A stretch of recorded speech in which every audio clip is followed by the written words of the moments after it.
ये जो घटना घटी से निश्चित भाव में दुखदायक। विजु पट्टनायक भली जड़े विशिष्ट राजनेता ओडिशार सी होती आम ओडिया मानकर सी होती परिचय समग्र भारतवर्ष तेणु तांको अपमान करने अर्थ समग्र ओडिशा को अपमान करने सहित सामान अपमान को बर्दाश्त करा उचित नुहे किंतु ये परिप्रेक्षी सी कौ उद्देश्य कही से प्रकाश कर सारी एवं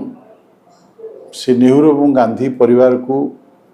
विषय को लेकिन से उठे से कथा से प्रकाश कर क्षमा माग सारी जे जहाँ मुझे से क्षमा मागुची ट्वीट कर सारी क्षमा माग सारापर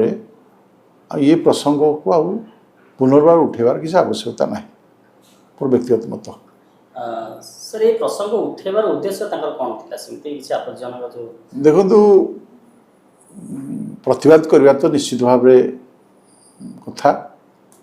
जेहेतु विजु पट्टनायक भली जड़े टावरिंग पर्सनालीटी को से विषय कहले प्रतिवाद कराला आम समस्ते